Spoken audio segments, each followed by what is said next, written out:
Shalom, shalom, shalom. We are the real Hebrew Israelites coming to you week in and week out, prophesying the return of the Most High and His Heavenly Son. All praises, honor, and glory to Yahweh, Ba'ashem Yahushai, Ba'ashem Racha Kodash. Double honors to the apostles out in New York, at Great Millstone, at GMS. And so I came around the planet, lifted up the name of Yahweh. Slacking while Yahweh Shai in truth and sincerity. This is Brother Uriah from Great Millstone, Chicago, and just jumping right into it. Okay. As you see on the screen, this is Epic Economist. He's on YouTube. I suggest that you check the videos out periodically. You know, they have a lot of good videos going on, what's going on on the economic side of things. And just want to go ahead and let it play. Just for a couple of minutes to get the point.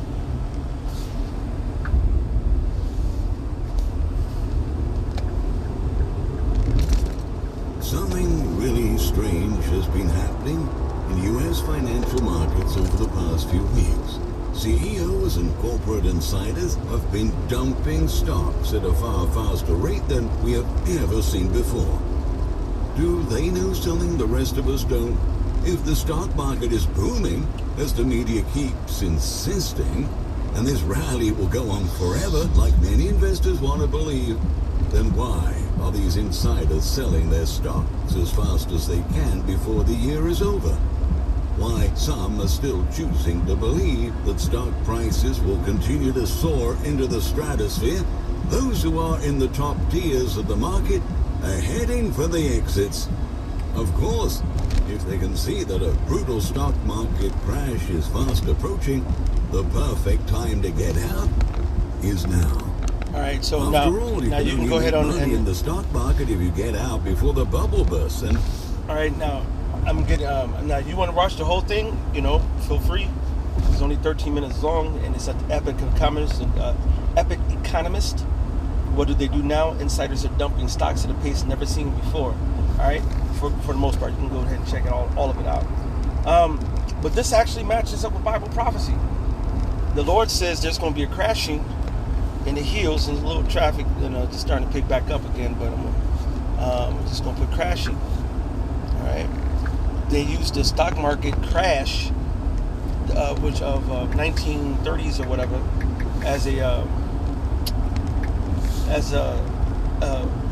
that terminology. Crash is when your market's going so well, and then it falls flat, and people lose a lot of money. It's called a stock market crash for those who don't know. All right, this is Zephaniah, and let's see. I don't know where I'm gonna start. This was prophesied, and all the money that they've been pumping into the markets, into the economy, into the people with the stimulus packages, with the payments and so forth to major companies for shutting down and do the lockdowns and so forth. What they've done is actually create more bubbles on top of bubbles on top of bubbles. You cannot just add money into the economy and think that's going to fix a problem. It's not. It's going to exacerbate the problem. It's going to speed up the problem. It's going to inflame the problem. See, before the slamdemic and the stimulus packages that came subsequently, the stock market was already in shambles. The economy was already in shambles. You had a housing bubble. You have a student loan bubble. You have a car loan bubble. You have you have a bubble in every single area you can think of. Okay, and they were already having problems. Some parts will fall more than others, or on the brink of falling, and then you get a bailout here, a bailout there. What's a bailout? Oh, you're about to fuck up, and it's going to fuck up a whole bunch. But let me give you a couple of dollars to hold you over. All right. Now, that's really unheard of. The reason why they're doing this is because they're setting up their plan. Esau knows if he let the cat out the bag, things will get out of hand. He wants a controlled fall. He wants to try to control the tearing down of America. And this is all by design by the elites. Okay, so this is nothing new. They're just trying to control it, and they can't. That's why the Lord says He disappointed them in their It's like I don't even want to butcher it. That's in Job. All right, but matter of fact, Lord willing, I'll get that in a second. But this is that. Matter of fact, I'll come back to Zephaniah because I have it on deck. This is Job. 5 is one I've been going into a lot. They got it in 2021. They got a bunch of them. Yeah, here you go. This is Job 5:12. He disappointed the devices of the crafty, so that their hands cannot perform their enterprise. He taketh the wise in their own craftiness, and the counsel of the forward is carried headlong. So it doesn't matter what Esau does. Whatever decision that he ends up making is going to be the wrong decision. I'm going to say that again. Whatever decision Esau makes is going to be the wrong decision. We have to trust Yahweh B'Shem Yahushai, B'Shem Harakakadash, that he got us. And if you watch these prophecies, you watch these, you're going to have to be more proactive than that, dude. Come on, bro. Don't make me have to show you up. Come on, bro. Salaki. It's one thing letting somebody come in, but this one, hey, man, fuck all that. Get on the road. They'll be all right. And you could have been out there. All right, this is Zephaniah 1. Let me see if I go up just a little. Now we go straight. Yeah, well, we'll go. We start right here at the point. Verse 10. And it shall come to pass in that day, saith the Lord, that there shall be a noise of a cry from the fish gate, and the howling from the second, and the crashing from the hills. Okay, now you have to understand what is a fish gate. All right. So if you don't know what a fish gate is, you can just go simply Google it. All right. What is a fish gate? All right. You say, what is a fish gate? All right. And it'll tell you, fish gate. What's a fish gate? Right. All right. Now they're going to tell you the technical definition. All right. Let's see. Okay, here, this is good. You read, as we read of the well-used gate, we naturally think of fishing, trade of fishing, and his call of his fishermen, Yahushai, symbolically reminded. Okay, so the whole point is getting to the essence of what it, the trade of fishing, all right, is where fishermen will go and sell their fish, all right, the fish gate, okay, which was a market, all right. On the stock market, they sell what? Everything. From oil to copper to fish to whatever, all right, to gold, silver, whatever company that comes out, their stocks and bonds, everything is traded in the market. Okay, so the fish gate represents a market. All right, he said there should be a cry from the fish gate and a howling. Now, why would you cry? Why would somebody in the market be? Because they losing money. They can't sell, or they're losing money in value, and so all the work and all the labor is not being rewarded because they're losing value. They're losing. You don't cry when you up. You don't cry when everything is going hunky dory. All right. Now there could be cries of cries of joy. All right. But most people who are crying, and then you'll say howling from the second, and a crashing from the hills. Those hills represent governments. It represents countries. All right. Across the globe. And there's going to be a howling. Now, it's one thing to cry, but why would you howl? Now, a cry would be like, all right, even it could be more intense than that, or lighter than that. It could be just a silent weep. All right, but then when you talk about howling, it's it's a guttural sound. A howling is a extreme cry. All right, a deep cry. Now you make me want to go into the Hebrew for howl. All right. Let's see. Howling. Yalala.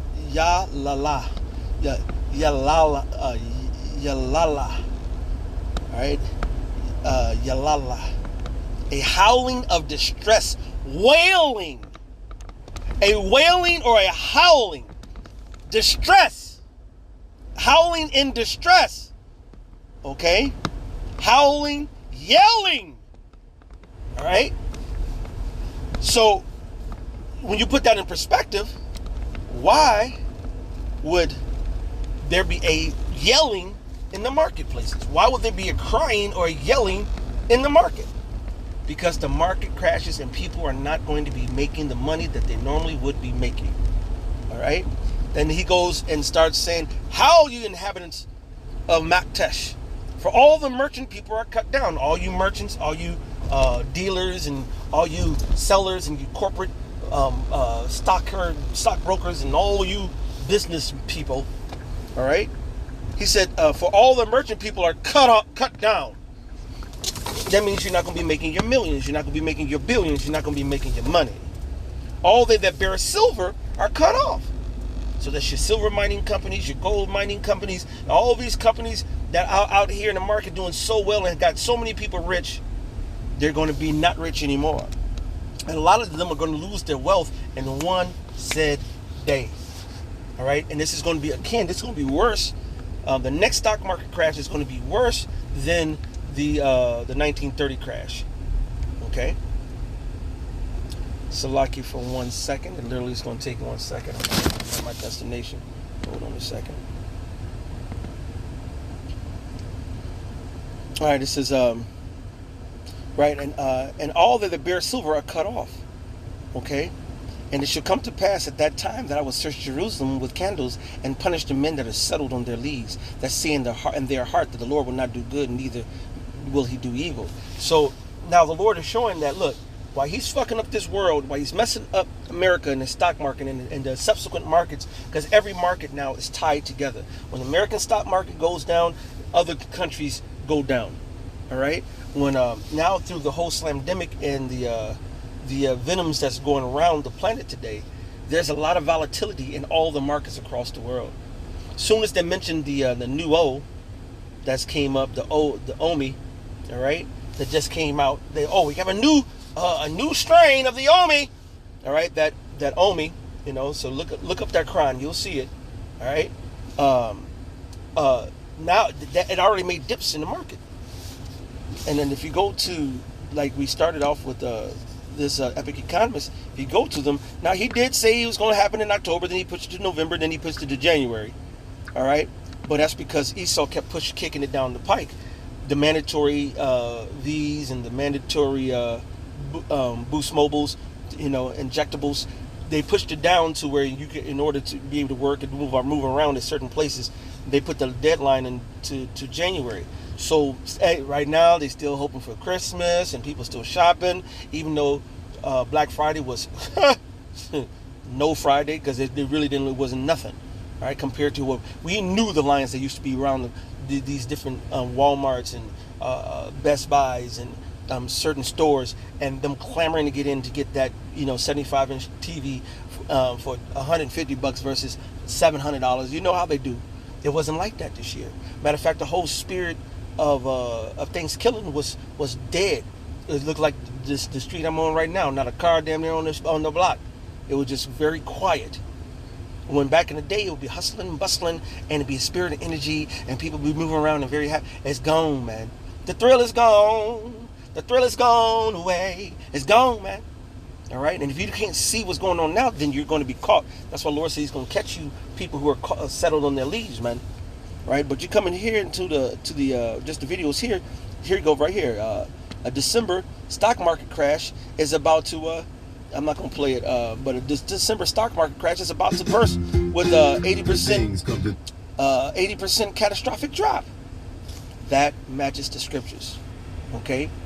Their money is not going to be good. I got to get ready to go, so I'm just going to hit a couple more scriptures real quick. This is New Testament in James.